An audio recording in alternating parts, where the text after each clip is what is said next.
हम अपने देश की अखंडता और संप्रभुता के साथ समझौता भी नहीं करते हैं। मैं देश को भरोसा दिलाना चाहता हूं, हमारे जवानों का बलिदान व्यर्थ नहीं जाएगा। हमारे लिए भारत की अखंडता और संप्रभुता सर्वोच्च है और इसकी रक्षा करने से हमें कोई भी रोक नहीं सकता। दोस्तों का एक बार फिर से बहुत बहुत स्वागत है। दोस्तों दिन भर की जो फटाफट बड़ी खबर निकल के आ रही है करके जाने के दरअसल देश भर में संग्रहितों के आंकड़े के लाइव स्टेटस के बारे में आपको बताएंगे। इस बीच सबसे बड़ी खबर निकल के आ रही है। आपको बता दें कि लद्दाख भारत चीन बॉर्डर पर हलचल बढ़ी है। जी आपको बता दें कि एलएसी पर आईटीबीपी की तैनातियों के साथ सेना ने किया बड़ा ऐलान। कहा है चीन ने किया विश्वासघात। इसके साथ ही भारत अपनी संप्रभुता की रक्षा को प्रतिबद्ध है। जी हम जानेंगे बड़ा ऐलान कर दिया सैन्य। इस बीच बड़ी खबर निकल के आ रही है। हिंसक झड़प के बाद एलएसी पर तनाव के बीच प्रधानमंत्री मोदी ने बुलाई सर्वदलीय बैठक। जी हाँ 19 जून को 5 बजे सर्वदलीय बैठक बुलाएगी। इसके बारे में बताएंगे क्या कुछ निर्णय लेने वाले। लेकिन इस सब के पीछे हिंसक झड़प के बीच भारत की कार्रवाई को लेकर फिर रोया चीन। एक बार फिर से विदेश मंत्रालय की तरफ से कहा गया है कि हिंसक झड़प पर अब हम बातचीत के जरिए इस मुद्दे को सुलझाना चाहते हैं। जी हाँ चीन का कहना है कि बातचीत के जरिए चाहते हैं, अब हम ज्यादा झड़प नहीं चाहते। इसके बारे में जानेंगे। लेकिन सबसे जो बड़ी खबर निकल के आ रही है आपको बता दें कि अमेरिकी खुफिया एजेंसियों ने भी माना कि हिंसक झड़प में चीन के 35 सैनिक हताहत, भारत के 20 सैनिक। अमेरिका ने कहा कि इस पर नजर बनाए हुए हैं, चीन की दादागिरी नहीं चलेगी। जी अमेरिका की तरफ से बड़ा बयान निकल के आया। लेकिन इन सब के बीच यूएन ने भी चिंता जताई है बॉर्डर पर जिस तरीके से हालात बने हैं। लेकिन सबसे बड़ी खबर आपको बता दें कि सुशांत सिंह के सुसाइड के मामले में उकसाने के आरोप में सलमान खान का करण जौहर समेत 8 लोगों के खिलाफ केस दर्ज हो गया। जी हाँ इसके बारे में भी आपको बताएंगे। तो सब कुछ खबर एक एक करके जाने के लिए उनसे पहले छोटा सा निवेदन, अगर आपने चैनल को तक सब्सक्राइब नहीं किया तो प्लीज सब्सक्राइब की लाल बटन दबाकर चैनल को सब्सक्राइब करो। अगर आप भी मानते हैं कि पीएम मोदी के नेतृत्व में देश कोरोना को हराएगा और देश के दुश्मनों को मुंहतोड़ जवाब भी देगा तो इस वीडियो को दिल से लाइक करके अपना समर्थन दर्ज कर। दरअसल पहली बड़ी खबर निकल के आ रही है। आपको बता दें देश भर में संक्रमितों का आंकड़ा हुआ 3,55,000 को पार। जी हाँ आपको बता दें कि 3,55,000 के आंकड़े को पार करके है, जबकि मृतकों की संख्या 12,000 के करीब हो चली है। इस बीच राजस्थान की बात करें तो आज 122 मामले सामने आए हैं, जबकि ओडिशा में भी 175 मामले सामने आ चुके हैं। हिमाचल प्रदेश में अभी तक 8 मामले आए हैं, नागालैंड में भी 2 मामले थे। राज्य दर राज्य अभी इतने ही आंकड़े निकल के आए हैं। लेकिन अच्छी खबर यह है कि 1,87,000 लोग भी स्वस्थ भी हो चुके हैं। हम चलते अगली बड़ी खबर लेते हैं। आपको बता दें कि एलएसी पर झड़प के बाद आईटीबीपी की तैनाती है। इसी के साथ अब तीनों सेनाएं हाई अलर्ट पर, आर्मी के कंट्रोल में आ सकती है आईटीबीपी। सेना ने कहा देंगे मुंहतोड़ जवाब, अपनी एकता, अखंडता और संप्रभुता की रक्षा के लिए हम बिल्कुल भी हैं तैयार। जी हाँ गलावन घाटी में आपको बता दें कि लगातार पूर्वी लद्दाख की गलावन घाटी में सोमवार रात चीनी सैनिकों के साथ झड़प में भारतीय सेना के कर्नल सहित 20 सैनिक शहीद हो गए थे। पिछले 5 दशक में सबसे ज्यादा में ये सबसे बड़े सैन्य टकराव के कारण क्षेत्र में सीमा पर पहले से जारी गतिरोध और भड़क गया और इस घटना के बाद एलएसी पर हालात तनावपूर्ण बने हुए हैं। लिहाजा सेना, नौसेना और वायुसेना को हाईएस्ट अलर्ट पर रखा गया है। सूत्रों के मुताबिक सरकार ने तीनों सेनाओं को किसी भी स्थिति से निपटने के लिए तैयार रहने की खुली छूट दे दी है। उन्होंने कहा है कि अगर कोई भी एक्शन रिएक्शन होता है तो मुंहतोड़ जवाब दिया जाए। इसके साथ ही स्पष्ट तरीके से सेनाओं का जो आईटीबीपी का कमांड है, आईटीबीपी का अब वो सेना के थल सेना के हाथों में भी आ सकता है। इस बीच भारत ने अपनी मूवमेंट बढ़ा रखी है। बड़े पैमाने पर तोप और आर्टिलरी गन के साथ साथ आपको बता दें कि चिनूकी हेलीकॉप्टर को भी इसके साथ लगा दिया गया है। इस बीच भारत और बड़े पैमाने पर सेना को भेजने का ऐलान कर दिया, यानी पीछे हटने का कोई सवाल नहीं है। सेना ने स्पष्ट तरीके से ऐलान कर दिया है कि भारतीय सेना देश की अखंडता और संप्रभुता की रक्षा के लिए प्रतिबद्ध है। हम चीन को मुंहतोड़ जवाब देंगे और यही कारण है कि आईटीबीपी के 180 पोस्ट पर हाई अलर्ट कर दिया गया है। इसके साथ ही अब जो सैन्य स्तर की बातचीत थी भारत ने उस पर पूर्णतः प्रतिबंध लगा दिया, यानी अब सैन्य स्तर की कोई बातचीत नहीं होगी। रक्षा मंत्री राजनाथ सिंह लगातार सुबह से 3 बार बैठकें कर चुके हैं और इस बीच पीएम मोदी ने भी बड़े पैमाने पर बैठक की। रक्षा मंत्री राजनाथ सिंह, गृह मंत्री के साथ हाई लेवल के साथ एनएसए विदेश मंत्री और पूरी तरीके से बड़े पैमाने पर सीडीएस बिपिन रावत सेना के जवान भी शामिल है। इसके साथ ही बड़ा ऐलान सेना ने कर दिया और एलएसी और एलएसी दोनों जगह भारत ने बड़े पैमाने पर सेना की तैनाती शुरू कर दी है। इस बीच हम चलते हैं अगली बड़ी खबर लेते हैं। इन सब हिंसक झड़प के बीच एलएसी पर तनाव के बीच पीएम मोदी ने 19 जून को सर्वदलीय बैठक भी बुला ली है। जी हाँ, लद्दाख के गलावन घाटी में भारत और चीन के बीच हिंसक झड़प पर पीएम मोदी एक्शन में आ गए हैं। पीएम मोदी ने 19 जून शाम 5 बजे सर्वदलीय बैठक बुलाई है। इस बैठक में अलग अलग पार्टियों के अध्यक्ष शामिल होंगे। इस बैठक में भारत चीन के सीमा विवाद पर चर्चा की जाएगी। प्रधानमंत्री कार्यालय पीएमओ की ओर से बुधवार को किए गए ट्वीट में कहा गया है कि भारत चीन सीमा क्षेत्रों में स्थिति पर चर्चा करने के लिए प्रधानमंत्री मोदी 19 जून को शाम 5 बजे सर्वदलीय बैठक बुलाई गई है। विभिन्न राजनीतिक दलों के अध्यक्ष इस वर्चुअल बैठक में हिस्सा लेंगे। दरअसल चीन सीमा विवाद में 20 भारतीय जवान शहादत से पूरे देश गुस्से में है और बदले की आग में है और इसी को लेकर विपक्षी पार्टियों ने भी पीएम मोदी को सर्वदलीय बैठक बुलाने की मांग पर जोर दिया था और पीएम मोदी को 2 शब्द बोलने की भी बात कही थी। इन सब को देखते हुए ये बड़ा फैसला किया। हम चलते हैं अगली बड़ी खबर लेते हैं, जहां पर आपको बता दें इन सब के बीच चीन मांग रहा है रहम की भिक्षियां। चीन की तरफ से एक बार फिर से गिड़गिड़ाहट, वही बातचीत का रास्ता तलाशेंगे और हम झड़प ज्यादा नहीं चाहते हैं। जी हाँ, लद्दाख की गलावन घाटी के लाइन ऑफ एक्चुअल कंट्रोल पर भारत और चीन के सैनिकों के बीच हिंसक झड़प हुई।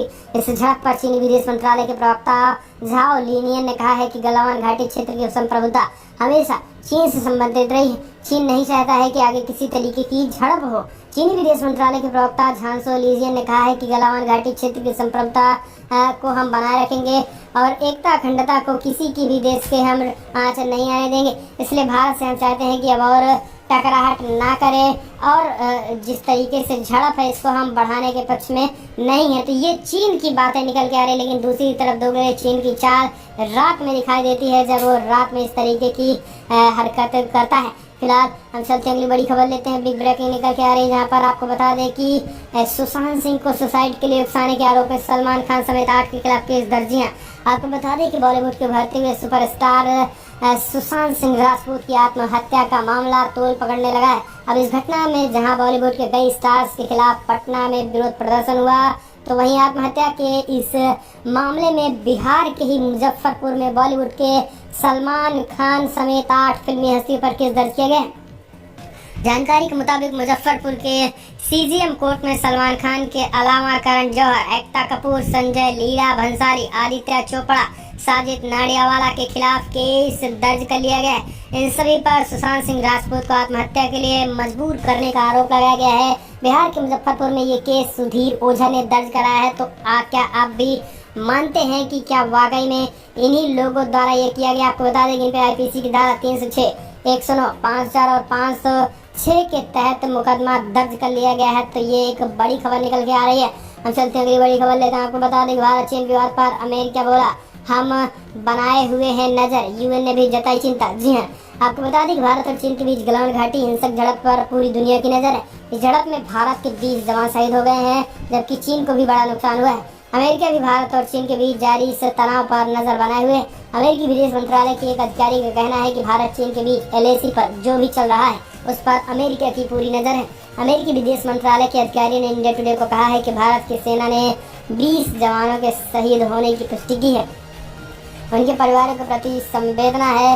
भारत और चीन दोनों के इस राज को पूरी तरीके से निपटाया जाना चाहिए। बॉर्डर विवाद, इस पे भारत पूरी अमेरिका नजर बनाए हुए। तो संयुक्त राष्ट्र ने भी चिंता जताई है। संयुक्त राष्ट्र एंटोनियो गुतरेस ने लद्दाख से वास्तविक नियंत्रण रेखा पर कहा है। उन्होंने कहा कि आज जिस तरीके से ये चल रहा है इसमें संघर्षों को लेकर उन्होंने कहा कि संयम बरतने की अपील की है। सहयोगी प्रवक्ता ने कहा है कि हम वास्तविक नियंत्रण रेखा पर भारत चीन के बीच हिंसा और मौत की खबरों को लेकर चिंतित हैं। दोनों पक्षों से अपील है कि वो अत्यधिक संयम बरता जाए। यानी ये सारी बातें पूरी दुनिया कह रही है, लेकिन चीन के दोगले रवैये पर पूरी दुनिया भी शांति है। हालांकि भारत करारा जवाब देने में सक्षम है। हम चलते हैं अगली बड़ी खबर। यूपी में सरकारी और निजी हॉस्पिटलों ओपीडी शुरू करने के निर्देश दिए। आपको बता दें कि यूपी के सरकारी और निजी हॉस्पिटलों में सभी प्रकार के ओपीडी शुरू करने के निर्देश दिए गए हैं। इसके लिए प्रमुख सचिव स्वास्थ्य अमित मोहन प्रसाद ने जरूरी दिशा निर्देश जारी कर दिए हैं। उन्होंने अपनी दी जारी दिशा निर्देश में बताया है कि सभी सरकारी प्राथमिक स्वास्थ्य केंद्र, सामुदायिक स्वास्थ्य केंद्र व अन्य अस्पतालों में इंफ्रारेड थर्मामीटर से मरीजवार तीमारदार की स्क्रीनिंग होगी। मरीजों के साथ सिर्फ एक तीमारदार ही हॉस्पिटल आ सकेगा। रोगी व उसके तीमारदार को मास्क अनिवार्य रूप से पहनना होगा। ऐसे रोगी जिन्हें सर्दी, जुकाम, बुखार या सांस लेने में दिक्कत है उन्हें पृथक कक्षा में बैठाया जाएगा। हम चलते हैं अगली बड़ी खबर लेते हैं। बिग ब्रेकिंग न्यूज निकल के आ रही है, जहाँ पर आपको बता दें सुप्रीम कोर्ट ने डॉक्टर पर एफआईआर को लेकर दिल्ली सरकार को लगाई फटकार। जी हाँ, आपको बता दें कि लगातार कोरोना वायरस के संक्रमण की खबरों के बीच डॉक्टरों और मेडिकल स्टाफ के खिलाफ कार्रवाई को लेकर सुप्रीम कोर्ट सख्त हो गया है। बुधवार को सर्वोच्च अदालत ने इस मामले को लेकर दिल्ली की सरकार को फटकार लगाई। उन्होंने कहा कि डॉक्टरों और मेडिकल स्टाफ के खिलाफ कार्रवाई को लेकर सुप्रीम कोर्ट ने कहा है कि उन्होंने कहा कि आप डॉक्टरों और मेडिकल स्टाफ को धमकी नहीं दे सकते हैं। दिल्ली सरकार को फटकार लगाते हुए कहा है कि उन्हें प्रताड़ित करना और उनके खिलाफ एफआईआर दर्ज करने की प्रक्रिया को तुरंत रोका जाए। दिल्ली के सरकारी हॉस्पिटलों में डॉक्टरों के खिलाफ हुई कार्रवाई पर सुप्रीम कोर्ट ने दिल्ली सरकार को जमकर लताड़ लगाई। जैसे कुछ दिन पहले केजरीवाल ने यह स्पष्ट कहा था कि ऐसे डॉक्टरों पर कानूनी कार्रवाई होगी जो अपनी मनमर्जी करेगा, तो इस तरीके की धमकी दी गई थी। हम चलते अगली बड़ी खबर लेते हैं। आपको बता दें कि ट्रेन में बिना टिकट यात्रा करने पर नहीं मिलेगी सजा। कई प्रावधानों को हटाने की बन रही योजना। जी हाँ, दरअसल भारतीय रेलवे कई छोटे अपराधों के कारावास के प्रावधानों को हटाने की योजना बना रहा है, जिनमें बिना टिकट यात्रा करना या पायदान पर सवारी करने पर केवल जुर्माने का प्रावधान किया जाएगा। इसके लिए कारावास के प्रावधान को हटाया जा सकता है। अदालतों पर मामलों का बोझ कम करने के लिए केंद्र सरकार कई सारे भारतीय कानून और प्रावधानों को हटाने पर विचार कर रही है। इसमें रेलवे अधिनियम 1989 के अंतर्गत एक अवैध गतिविधि के रूप में भी भीख मांगने जैसे अपराधों को हटाना भी शामिल किया गया है। योजना से जुड़े एक अधिकारी ने बताया कि मंत्रालय ने अब कानून के सभी प्रावधानों की व्यापक समीक्षा भी शुरू कर दी है और ये संभव है कि कानूनी उल्लंघनों के खिलाफ मुकदमा चलाना आसान हो जाएगा। हम चलते अगली बड़ी खबर लेते हैं। आपको बता दें कि पीएम किसान गांव लौट रहे मजदूरों के खाते में आने वाले हैं पीएम किसान स्कीम के 2000 रुपए। जी हाँ, प्रधानमंत्री किसान सम्मान निधि स्कीम का लाभ प्रवासी मजदूरों को मिल सकता है, लेकिन उन्हें शर्तें पूरी करनी होंगी। केंद्रीय कृषि राज्य मंत्री कैलाश चौधरी ने न्यूज 18 से हिंदी में बातचीत में कहा है कि शर्तें पूरी करने वाले मजदूर रजिस्ट्रेशन करवाएं। सरकार पैसे देने को तैयार है। के नाम पर भी कहीं खेत होना चाहिए, रजिस्ट्रेशन होना चाहिए। मजदूर के नाम पर खेत होना अनिवार्य है, रजिस्ट्रेशन होना तो 2000 रुपए मिलेगा। फिलहाल हम चलते हैं अगली बड़ी खबर लेते हैं। आपको बता दें बिग ब्रेकिंग न्यूज निकल के आ रही है, जहाँ पर शहीद कर्नल संतोष बाबू का आज होगा अंतिम संस्कार। पिता बोले बेटे की शहादत पर गर्व है। जी हाँ, आपको बता दें कि लाइन ऑफ एक्चुअल कंट्रोल पर चीन के साथ हिंसक झड़प में शहीद कर्नल संतोष बाबू का पार्थिव शरीर आज हैदराबाद पहुंचेगा। उनका शाम 4 बजे अंतिम संस्कार किया गया है। शहीद कर्नल की पत्नी और बच्चे दिल्ली में हैदराबाद पहुंच गए हैं। दिल्ली से हैदराबाद पहुंच गए, बाकी परिवार हैदराबाद में है।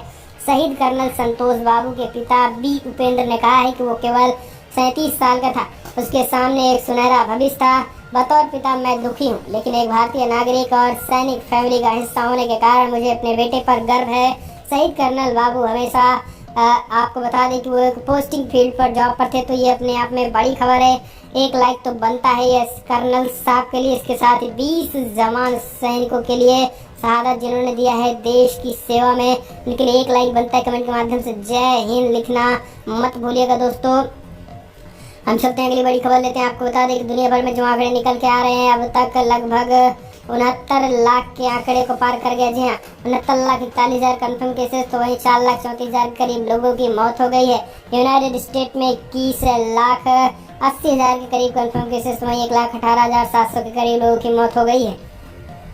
ब्राजील में 9,28,000 कन्फर्म केसेज हैं, तो वहीं 45,500 के करीब लोगों की मौत हो गई है। जबकि रशिया में 5,53,000 कन्फर्म केसेज, तो वहीं 74,400 के करीब लोगों की मौत हो गई है।